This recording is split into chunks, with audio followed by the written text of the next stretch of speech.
پھر انہوں نے کہا کہ ہم نے محمد مصطفیٰ صلی اللہ علیہ وسلم کے آگے کچھ آفریں بھی رکھی کہ اگر آپ نے نبوت کا دعویٰ اس لیے کیا ہے کہ آپ عرب کے بادشاہ بننا چاہتے ہیں تو پھر ہم آپ کو پورے عرب کا بادشاہ بنا دیتے ہیں، لیکن شرط یہ ہے کہ اللہ کے توحید کی دعوت کو بند کر دے اور اپنی نبوت اور رسالت کا پرچار روک دے، اور جس اسلام اور دین کی آپ تبلیغ کر رہے ہیں آپ اس کو بند کر دیں۔ اگر آپ نے اس معاملے کو صرف اس لیے چلایا ہوا ہے، اللہ کے دین کا نام لے کر آپ نے صرف اس کو اس لیے جاری رکھا ہوا ہے کہ آپ کو عرب کی ساری دولت چاہیے، آپ سب سے بڑے امیر آدمی بننا چاہتے ہیں، تو ہم آپ سے وعدہ کرتے ہیں کہ سارے عرب کے خزانے اور ان کی دولتیں اکٹھی کر کے آپ کے قدموں میں رکھ دیتے ہیں، آپ ہم سے وہ دولتیں لے لیں، وہ پیسے اور خزانے لے لیں، لیکن دین کی دعوت کو آپ بند کر دیں۔ اور اگر آپ نے اس لیے اس معاملے کو شروع کیا ہے کہ آپ شاید عرب کی کسی حسین اور جمیل عورت سے نکاح کرنا چاہتے ہیں،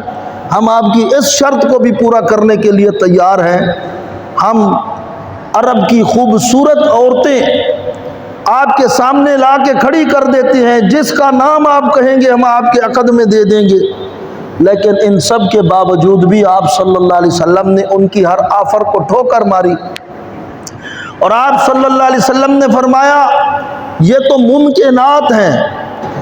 اگر تم ناممکنات کو بھی ممکن کر لو، کیا مانا؟ میرے ایک ہاتھ میں سورج رکھ دو، دوسرے ہاتھ میں چاند رکھ دو، اور پھر تم مجھے کہو کہ تم دین کی تبلیغ روک دو، میں پھر بھی قطعاً نہیں روکوں گا، میں اللہ کے دین کی دعوت کو جاری رکھوں گا۔ تو جب انہوں نے یہ کہا کہ ہم نے ہر حربہ اختیار کر کے دیکھ لیا، لیکن ان کا حلقہ بڑھتا جا رہا ہے، جیسے آج دنیا کفر اور ان کے ایجنڈوں کو پورا کرنے والے منافقین آج وہ بھی اسلام کے ساتھ مقابلہ کر رہے ہیں،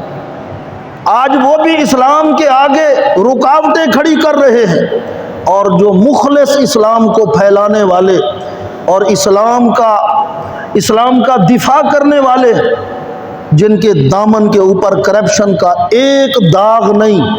جنہوں نے ملک اور ملت کی بے لوث خدمت کی، جنہوں نے پاکستان کا اور اسلام کا سب کچھ قربان کر کے تحفظ کیا، لیکن وہ دین دشمن لوگ آج ان پر طرح طرح کے تہمتیں اور الزامات لگا کر اہل اسلام اور مسلمانوں کے دلوں کو گندا کر رہے ہیں، اور وہ جو ان کے ایجنٹ بن کر آئے ہیں آج ان کو میڈیا کے اوپر پتہ نہیں کتنا بڑھا چڑھا کے پیش کر رہے ہیں، ان کو فرشتے بنا کے پیش کر رہے ہیں، اور کتنی اہل اسلام اور اہل دین ہیں جن کے دلوں کو انہوں نے میلا کر دیا ہے اور ان کے دلوں کو گندا کر دیا ہے۔ علماء اسلام کے خلاف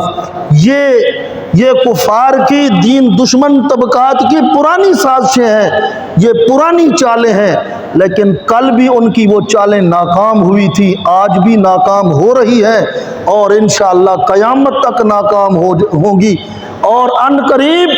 پوری دنیا کا سب سے بڑا دین، سب سے بڑا مذہب جو ہے وہ اسلام بننے جا رہا ہے، اور ان قریب پوری دھرتی پر ایک ہی ریاست ہوگی، اور وہ ہوگی اسلام کی ریاست، اور اس کو بنائیں گے علماء بنائیں گے، وہ لوگ بنائیں گے جن کے چہرے پر، جن کے وجود پر دین نظر آتا ہے، جن کو دیکھ کر اللہ یاد آتا ہے، جو قرآن و سنت جانتے ہیں، قرآن و سنت کو سمجھتے ہیں، قرآن و سنت کی بات کرتے ہیں، وہی اسلامی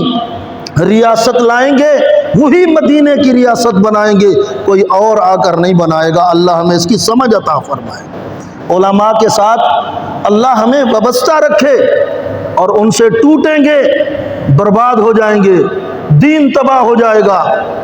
اور دین دشمن طبقات نے ہمیشہ علماء کے خلاف زہر مسلمانوں کے دلوں میں ڈالا ہے، جن لوگوں نے وہ زہر اپنے دلوں میں اتارا، علماء سے کٹے اور ٹوٹے، اسلام سے بھی وہ ہاتھ دھو بیٹھے، ایمان سے بھی ہاتھ دھو بیٹھے۔ ہر حال میں ہم نے اپنے ایمان کا تحفظ کرنا ہے۔